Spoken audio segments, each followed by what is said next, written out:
নমস্কার বন্ধুরা, আমি সুস্মিতা ভট্টাচার্য। বাস্তু ভিশনস উইথ সুস্মিতার এই এপিসোডে আপনাদের সকলকে স্বাগত জানাই। আমার এই চ্যানেলটার নাম হচ্ছে বাস্তু ভিশনস উইথ সুস্মিতা।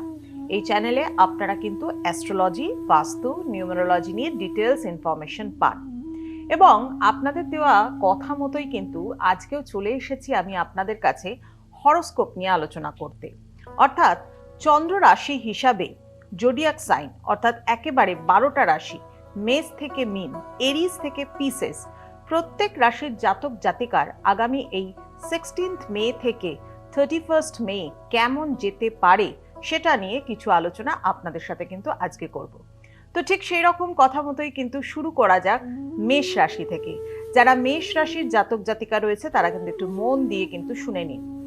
সময়টা যতই ডিফিকাল্ট হোক না কেন, তার মধ্যে দিয়ে আমাদের কি করা উচিত, কি করা উচিত না, বা কি প্রিকশনস নেওয়া উচিত সেটা জানবার জন্যই কিন্তু এই ধরনের আলোচনা। কারণ পৃথিবী শুদ্ধ বহু মানুষ যারা এই মেষ রাশির জাতক জাতিকা রয়েছেন বা 12টা রাশির জাতক জাতিকা যারাই থাকবেন, সবারই কি একই রকম যাবে? আমি কখনোই সেটা কিন্তু দাবি করছি না। দাবি এটাই যে প্রত্যেকটি মানুষের ইন্ডিভিজুয়ালি বিচার হয়, কিন্তু এটা ইউনিভার্সালি একটা ক্যালকুলেশন, যে ক্যালকুলেশনের মাধ্যমে আপনি আপনার আগাম সময় সম্পর্কে একটু জানতে পারেন এবং বুঝে শুনে চলতে পারেন। তাহলে শুরু করা যাক মেষ রাশির জাতক জাতিকা। যারা এরিজ, যারা মেষ রাশির জাতক জাতিকা, তাদের কিন্তু সময়টা হচ্ছে অপেক্ষা করবার, ধৈর্যের। এই সময় হুট করে কোনো ডিসিশন কিন্তু আপনি নেবেন না। কাজের ক্ষেত্রে হঠাৎ করে কোনো কিছু সিদ্ধান্ত নেওয়া একদমই আপনার কাছে বোকামি হবে। অর্থাৎ কোনো কিছু করতে গেলে সেটা স্কিলফুলি করবার চেষ্টা করুন। হুটপাট ডিসিশন কিন্তু একদমই নেবেন না। অর্থনৈতিক দিক আপনার বেশ স্থিতিশীল থাকবে, যেরকম আছে সেই রকমই থাকবার কথা। তার থেকে কম হতে পারে, কিন্তু বেশি কিছু কিন্তু এই সময় এক্সপেক্ট করবেন না। অপ্রয়োজনীয় খরচটা এগিয়ে চলুন। সম্পর্কের ক্ষেত্রটাতে একটু খোলামেলা হওয়ার চেষ্টা করুন। সবকিছু যদি নিজের মধ্যে চেপে রাখেন তাহলে সম্পর্কের দিক কিন্তু কখনো ভালো হয় না। কিছু ক্ষেত্রে সম্পর্কে কিন্তু নিজের থেকেও এগোতে হয়, আর এই এগোনোর সময়টা কিন্তু আপনার ক্ষেত্রেই। আমি শুধুমাত্রই দাম্পত্য সম্পর্ক বা প্রেম ভালোবাসার সম্পর্কের ক্ষেত্রে বলছি না। পৃথিবীতে প্রচুর সম্পর্ক আছে এই রকম ধরনের, যেটা আমাদের পারিবারিক সম্পর্ক হতে পারে, যেটা আপনার পারিপার্শ্বিক মানুষের সাথে সম্পর্ক হতে পারে, ব্যবসায়িক ক্ষেত্রে বা আপনার অফিসের ক্ষেত্রে সম্পর্ক হতে পারে। এই সমস্ত ব্যাপারগুলোর ক্ষেত্রে আপনাদেরকে বলবো যে যারা মেষ রাশির জাতক জাতিকা তারা একটু অবশ্যই চেষ্টা করুন যে সম্পর্কের ব্যাপারে নিজেকে আরো উন্নত করবার। বৃষ রাশি অর্থাৎ হচ্ছে যারা টরাস, যারা বৃষ রাশি, যারা টরাস, তাদের ক্ষেত্রে বেশ শুভ সময়, খুব ভালো সময়। কাজের ক্ষেত্রে প্রচুর প্রশংসা বা সাফল্য কিন্তু আসতে পারে। সাফল্য আসবে, প্রশংসাও কিন্তু পাবেন। বিনিয়োগ যদি কিছু করতে চান, আপনি যদি কিছু ইনভেস্ট করতে চান, করুন। এই সময় আপনার জন্য বেশ ভালো। অর্থাৎ যারা হচ্ছেন টরাস, যারা হচ্ছেন বৃষ রাশির জাতক জাতিকা, তাদের জন্য এই সময়টা কিন্তু হচ্ছে বেশ কিছু ইনভেস্ট করবার টাইম, কারণ ভবিষ্যতে তার থেকে রিটার্ন আপনি ভালো পাবেন। মানসিক স্থিরতা অনুভব করবেন। আপনার মধ্যে একটা ম্যাচিওর ব্যাপার কিন্তু অবশ্যই আসবে। ম্যাচিওর বয়সে যারা পৌঁছেছেন তাদের ব্যাপার তো আলাদাই, কিন্তু যারা এখনো মনে করছে যে জীবনে অনেক কিছু করা বাকি আছে, অনেক কিছু ডিসিশন মেকিং বাকি আছে, আস্তে আস্তে ভবিষ্যৎ সুরক্ষার জন্য কিন্তু চিন্তাভাবনার দিকে এগিয়ে যেতে পারেন। চলে আসি জেমিনাই, অর্থাৎ হচ্ছেন মিথুন রাশির যারা জাতক জাতিকা। যারা মিথুন রাশির জাতক জাতিকা তাদের এই 16 মে থেকে 31 মে 2026 এই সময়টা কেমন যাবে? মনের মধ্যে প্রচুর দ্বিধা এবং অস্থিরতা আসতে পারে। কিছু কিছু ক্ষেত্রে প্রচুর কনফিউজড হয়ে যেতে পারেন। আপনার ইনার কনফিউশন আপনাকে কিন্তু ডিস্টার্ব করবে। মনকে শান্ত করুন, আধ্যাত্মিকতায় মন দিন এবং চেষ্টা করুন যতটা সম্ভব যে কোনো কাজে কথা কম বলে স্কিলফুলি এগোবার চেষ্টা করুন। কারণ আপনার ভেতরের যে কনফিউশন, এটা ল্যাক অফ কনফিডেন্স থেকে আপনার কিন্তু আসছে। তো সেই ল্যাক অফ কনফিডেন্সটাকে কিন্তু কাটানোর জন্য, নিজের আত্মশক্তিকে আরো দৃঢ় করবার জন্য কিন্তু অবশ্যই মানসিক অস্থিরতাটাকে চেষ্টা করুন যাতে সেটাকে না আনা যায়। তার জন্য যা কিছু করবার, নিজের মনকে কন্ট্রোল করবার জন্য, কনফিউজড মাইন্ডকে কন্ট্রোল করবার জন্য চেষ্টা করুন। কারণ এই সময় আপনার সামনে যে সমস্ত সুযোগ সুবিধা বা যা কিছু আসবে সেটা কিন্তু এই সমস্ত রিলেটেডই আসবে। তার থেকে হচ্ছে গুরুত্বপূর্ণ সিদ্ধান্ত তাড়াহুড়ো করে নেবেন না। কোনো গুরুত্বপূর্ণ সিদ্ধান্ত, সেটা পারিবারিক ক্ষেত্রে হোক, অর্থনৈতিক ক্ষেত্রে হোক, তাড়াহুড়ো করবার দরকার নেই। নিজের ঘুম, নিজের স্বাস্থ্য ইত্যাদির দিকে বেশ করে কিন্তু নজর দিন। আর যেটা বললাম, আধ্যাত্মিকতায় আপনি শান্তি পান, স্পিরিচুয়ালিজম আপনার মধ্যে আছে, আপনার সেই আধ্যাত্মিকতা বোধকে জাগিয়ে তুলুন। এতে আপনি মানসিক শান্তি পাবেন এবং আগামী যে কাজগুলো করতে চলেছেন সেখানে গুরুত্বপূর্ণ কাজেও কিন্তু ভালো করে স্কিলফুলি এগোতে পারবেন। চলে আসি এবার কর্কট রাশি, অর্থাৎ যারা ক্যান্সারিয়ান রয়েছেন, যারা কর্কট রাশির জাতক জাতিকা, তাদের ক্ষেত্রে বলবো বন্ধু এবং সামাজিক যোগাযোগ। আপনি এমনিতেই একটু রিজার্ভ প্রকৃতির মানুষ, খুব বেশি বন্ধু বান্ধব হয়তো পছন্দ করেন না, কিন্তু কমিউনিকেশন, বন্ধু বান্ধব, এই সমস্ত যোগাযোগ কিন্তু এই সময় হতে পারে। নতুন কিছু সুযোগ আপনার সামনে আসবে, অর্থনৈতিক উন্নতির সম্ভাবনা রয়েছে এবং সব ক্ষেত্রে বলবো ফিনান্সিয়াল গেইনস কিন্তু পসিবলি বলছে এই সময়টাতে। অর্থাৎ আপনি কিছু ইনভেস্ট করেছেন, তার থেকে গেনার হতে পারেন, বা হয়তো আপনার প্রমোশন কোনো কিছু আটকে ছিল যেখানে আপনার হয়তো স্যালারি যথেষ্ট ইনক্রিজ করবে, সেটা আপনার ভালো হতে পারে।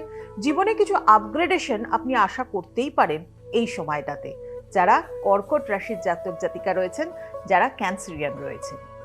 চলে আসি লিও, সিংহ রাশির জাতক জাতিকা। দেখুন, সিংহ রাশির জাতক জাতিকাদের ক্ষেত্রে নেতৃত্ব গুণ, অর্থাৎ হচ্ছে লিডারশিপ কোয়ালিটি ইনবর্ন থাকে তাদের মধ্যে। এই জায়গাটাতে আরো ফোকাস করুন। আপনার যারা আপনার আন্ডারে কাজ করছে বা আপনি যে টিম ওয়ার্কটা করছেন, সেখানে যে লিডিং পোস্টে আপনি রয়েছেন, সেই টিম ওয়ার্কে ভালো করে কাজ করবার সুযোগ কিন্তু আপনি এখন পাবেন। তো সেই ক্ষেত্রে কনসেন্ট্রেট করুন, দেখুন একটা ভালো ফল আসতে চলেছে আপনার জন্য। সবকিছু ডাইরেক্টলি হয় না, ফিনান্সিয়াল পসিবিলিটিস, ফিনান্সিয়াল গেইনসের পসিবিলিটিস একবারে হয় না, যে কোনো কাজের মাধ্যমে হয়। আর সেই কাজ করবার সুযোগ কিন্তু আপনি এখন পাবেন, যেটা ভবিষ্যতে আপনাকে একটা পোস্ট অ্যান্ড পজিশন দিতে সাহায্য করবে। কর্মক্ষেত্রের গুরুত্ব অর্থাৎ বাড়বে, সেটাই বললাম আপনাদেরকে। হ্যাঁ, আপনাদের মধ্যে যেটা সব থেকে বড় ব্যাপার, কিছু কিছু ক্ষেত্রে ইগো, অহংকার, এই সমস্ত ব্যাপারগুলোকে একটু অ্যাভয়েড করবার চেষ্টা করুন এবং ভবিষ্যৎটাকে সুরক্ষিত করবার জন্য, ভবিষ্যৎ সুরক্ষিত করবার জন্য সবসময় ইনভেস্টমেন্টটাই বড় কথা নয়, আপনার কাজের ইনভেস্টমেন্ট করুন, আপনার লিডিং কোয়ালিটির ইনভেস্টমেন্ট করুন, দেখুন আপনি ভালো ফল পাবেন। কন্যা, অর্থাৎ যারা ভার্গো, যারা কন্যা রাশির জাতক জাতিকা, তাদের ক্ষেত্রে বলবো ভাগ্য খুব সহায় চলছে আপনার। কিছু নতুন শেখা বা নতুন জায়গায় ট্রাভেলিং এর সুযোগ কিন্তু আপনার আসবে, অর্থাৎ ভ্রমণের সুযোগ এই মোটামুটি সময়টা 16 মে থেকে 31 মে ট্রাভেলিং এর সুযোগ আছে। অর্থনৈতিক অবস্থা স্থির থাকবে, অর্থাৎ যেরকম স্টেবল কন্ডিশনে আছে সেরকম থাকবে। ভাগ্য কিন্তু সহায়, মানে অর্থাৎ নতুন কোনো কাজে আপনি হাত দিতে পারেন, নতুন কোনো ভেঞ্চার শুরু করতে পারেন, নতুন কোনো অর্গানাইজেশন শুরু করতে পারেন, নতুন কোনোভাবে কোনো কিছু পরিকল্পনা মাফিক সেখানে এগোতে পারেন, এবং সেটা সব ক্ষেত্রেই কিন্তু আপনার কেরিয়ার রিলেটেড ব্যাপার, এবং সেই জায়গা থেকে আপনার কাছে কিন্তু পসিবিলিটিস আসতে পারে। হয়তো আপনি জব কুইট করে বসে রয়েছেন, নতুন জবের সম্ভাবনা কিন্তু আপনার সামনে রয়েছে। অর্থাৎ যারা কন্যা বা বর্গ, যারা কন্যা রাশির জাতক জাতিকা, প্রত্যেকের ক্ষেত্রে কিন্তু এই ধরনের সুযোগ সুবিধা সামনে আছে। অর্থাৎ সময় মানে পুরোপুরিভাবে কোনো রকম ভাবেই খারাপ নয়, ভালো সময়টাকে ভালোভাবে কাজে লাগান। সম্পর্কের ক্ষেত্রে একটু বাস্তববাদী হন, বড্ড বেশি ইমোশনাল হয়ে পড়বেন না সমস্ত সম্পর্কের ক্ষেত্রে, একটু বাস্তবভাবে চিন্তা ভাবনা করে কিন্তু ডিসিশন নিন। কারণ সম্পর্কের জায়গা খুব একটা সেন্সিটিভ জায়গা, কিন্তু সব জায়গায় ইমোশনাল হয়ে পড়লে পরে আখেরে কিন্তু আপনাকে ঠকতে হতে পারে। তাই কিন্তু অবশ্যই একটু পজিটিভ মাইন্ড রাখুন এবং বাস্তববাদী হন। তুলা রাশি, অর্থাৎ যারা লিব্রা, পরিবর্তনের সময় আপনার একটা পরিবর্তন আসতে চলেছে। অনেক দিন ধরে অনেক কিছুর প্রবলেমের মধ্যে দিয়ে আপনি কাটছেন, হঠাৎ কিছু পরিবর্তন আপনার জীবনে আসতে পারে। ঝুঁকিপূর্ণ কোনো বিনিয়োগ যদি থাকে সেটা কিন্তু এড়িয়ে চলতে হবে। ধরুন আপনি কোনো যে জায়গাটাতে আপনি কোনো অ্যাসেট প্রপার্টি কিনতে যাচ্ছেন বা হয়তো কোনো কিছুতে আপনি ইনভেস্ট করতে চাইছেন, সেটা মানি ইনভেস্ট হোক বা যে কোনো কিছুতে কোনো ইনভেস্টমেন্ট করতে চাচ্ছেন, সেটা কিন্তু রিস্ক ফ্যাক্টর হয়ে দাঁড়াবে আপনার ক্ষেত্রে। অর্থাৎ এই সময়টা, এই 15 ডেজ আপনার জন্য কিন্তু সেটা করবার সময় নয়। জীবনে যে পরিবর্তন আসবে সেটাকে গ্রহণ করুন, এবং সেটা আজকের ডেটে আপনাকে খুব ভালো ফল না দিলেও আগামী দিনে কিন্তু দারুণ ফল দেবে। ভুল বোঝাবুঝি এড়িয়ে চলুন, একটু নিজের আবেগকে, ইমোশনকে কন্ট্রোল করুন, ঠিক আছে? ইমোশনকে কন্ট্রোল করুন, তাহলে কিন্তু দেখবেন অনেক পরিস্থিতিকে আপনি নিজেই কিন্তু ভালোভাবে মোকাবিলা করতে পারছেন। এবার আসছি বৃশ্চিক রাশি, যারা স্করপিও। সম্পর্ক, পার্টনারশিপ, এই ধরনের কাজের সাথে, অর্থাৎ পার্টনারশিপ বিজনেসের সাথে যারা যুক্ত রয়েছেন, তাদের ক্ষেত্রে কিন্তু যথেষ্ট রেসপন্সিবিলিটি বাড়বে, ইম্পর্টেন্সি আসবে এবং কাজও কিন্তু সফলতা পাবেন। নতুন চুক্তি বা নতুন সহযোগিতা লাভজনক হতে পারে, অর্থাৎ আপনার সহযোগী যিনি রয়েছেন তার কাছ থেকে বা আপনার নেটওয়ার্কিং থেকে বেশ সুযোগ সুবিধা কিন্তু আপনার আসতে পারে। আপনিও কিন্তু অবশ্যই এই সময়টাতে ভুল বোঝাবুঝিটাকে একটু এড়িয়ে চলুন, ধৈর্য ধরুন, দেখবেন ভালো ফল আপনার জন্য অপেক্ষা করছে। যারা স্করপিও, তাদের জন্য 16 মে থেকে 31 মে 2026। এবার চলে আসছি ধনু রাশি, স্যাজিটেরিয়াস। স্যাজিটেরিয়াস কাজের মধ্যে থাকতেই ভালোবাসে, তারা কিন্তু কখনো লেজি হয় না, তারা যে বেশ কিন্তু নিজের চাপটাকে নিতে পারে, ক্ষমতা রাখে, এবং তারা কিন্তু তার ফলও খুব ভালোভাবে পায়। এবং আপনারও সময়টা কিন্তু এই রকমই চলছে, কাজের নতুন প্রেশার এসে গেছে অলরেডি আপনার ওপর, তো সেটাকে ঠিকঠাক মতো স্কিলফুলি মাথা ঠান্ডা করে এগিয়ে চলুন, ভালো ফল আপনার জন্য অপেক্ষা করছে।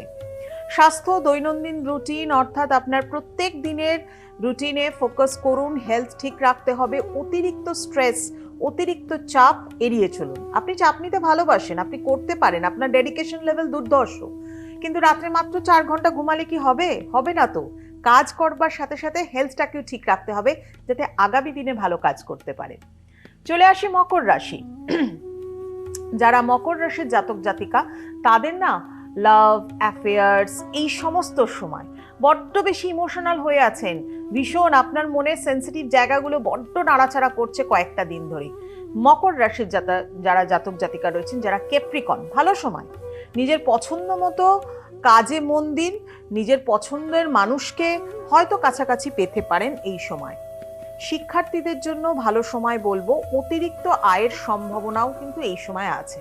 ধরুন আপনি হয়তো কোনো কিছু সার্ভিসের সাথে যুক্ত রয়েছেন, তারপরেও কিছু ইনভেস্ট করেছিলেন কোনো সময়, সেখান থেকে কিছু আয় আপনার হতে পারে, বা হয়তো পাশাপাশি আপনি হয়তো নিজের কর্মের সাথে সাথে হালকা ছোটোখাটো কোনো বিজনেসও করেন, সেখান থেকেও কিন্তু বেশ ভালো আয়ের সম্ভাবনা আপনার হতে পারে, যারা মকর রাশি অর্থাৎ যারা ক্যাপ্রিকন রয়েছেন তাদের জন্য।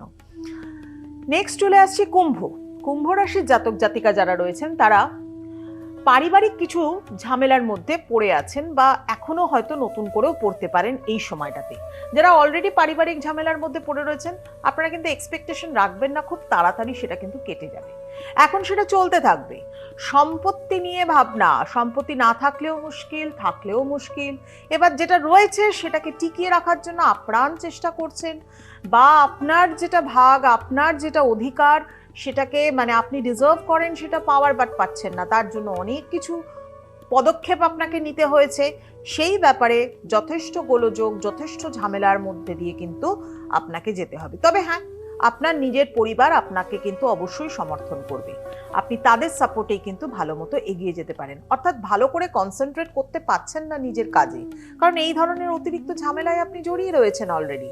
তাই অবশ্যই কিন্তু এই সমস্ত ঝামেলাগুলোকে কিভাবে কন্ট্রোল করবেন আগে থেকে চিন্তা ভাবনা করে নেবেন না, আগামী কয়েকদিনের মধ্যে সব সলভ আউট হবে, তাহলে আপনার এক্সপেকটেশনে জল পড়ে যাবে। তাই ভালো করে ঠান্ডা মাথায় বিচার বুদ্ধি করে কাজে এগোন। মীন রাশি, যারা পাইসেস, যারা মীন রাশির জাতক জাতিকা, তাদের জন্য বলবো যোগাযোগ কিন্তু এই মুহূর্তে আপনার সাফল্যের চাবিকাঠি। আপনি যদি যোগাযোগ না করতে পারেন, আপনার যদি যোগাযোগ ঠিক না থাকে, আপনার যদি কমিউনিকেশন ঠিক না থাকে, তাহলে ফিনান্সিয়াল লাক, ফিনান্সিয়াল সাপোর্ট আপনার আসবে না, ডাইরেক্ট আসবে না। যারা মীন রাশির জাতক জাতিকা রয়েছেন, তাদের কিন্তু অলরেডি 7.5 দশাও এখন চলছে, তো সেক্ষেত্রে আপনি যদি ডাইরেক্ট ঝাঁপিয়ে কোনো কাজের মধ্যে যোগ দিতে পারেন, বা মনে করেন যে ফিনান্সিয়াল সাপোর্টটাই সবার আগে দরকার, পারবেন না। আপনাকে মেন এগোতে হবে হচ্ছে কমিউনিকেশন দিয়ে, অর্থাৎ নেটওয়ার্কিং দিয়ে। আপনার নেটওয়ার্কটাকে স্ট্রং করুন, অটোমেটিক্যালি ফিনান্সিয়াল গেনার আপনি হয়ে যেতে পারবেন। ছোটখাটো ভ্রমণ লাভজনক হতে পারে। লেখালেখি যারা করেন তাদের ক্ষেত্রে বলবো, বা যারা কথা বলার কাজের সাথে যুক্ত, যারা মিডিয়া রিলেটেড কাজের সাথে যুক্ত, তাদের ক্ষেত্রে ছোটখাটো সফলতা কিন্তু অবশ্যই আসবে। অর্থাৎ মেষ থেকে মিন, এরিস থেকে পাইসেস প্রত্যেকের ক্ষেত্রে 16th মে থেকে 31st মে এই সময়টা আপনাদের জন্য বেশ ভালো সময়। অর্থাৎ যাদের একটু একটু গোলযোগ রয়েছে যেমন এরিজের, তারাও সেইভাবে পদক্ষেপ নিয়ে কিন্তু এগিয়ে চলুন। আর যদি মনে করেন হ্যাঁ এই চ্যানেলটা বাস্তু ভিশনস উইথ সুস্মিতার এই চ্যানেলটা আপনাদের জন্য বেশ হেল্পফুল, তাহলে কিন্তু অবশ্যই চ্যানেলটাকে সাবস্ক্রাইব করুন। দেখুন স্ক্রিনে একটা বেল আইকন যাচ্ছে, সেটাতে ক্লিক করুন। প্রত্যেকদিন নতুন নতুন ভিডিওস, নতুন নতুন রিলস পাবেন, অনেক কিছু জানতে পারবেন। জীবনে সেটাকে অ্যাপ্লাই করুন বিশ্বাস রেখে, তাহলে কিন্তু আপনিই লাভবান হবেন। আর এই একই নামে বাস্তু ভিশনস উইথ সুস্মিতার একই নামে কিন্তু আপনারা আমাকে পেয়ে যাচ্ছেন ফেসবুক এবং ইনস্টাগ্রামে। যাই হোক, অনেক কথা বললাম, আজ আসি এই পর্যন্তই। সবাই ভালো থাকুন, সকলকে ভালো রাখুন।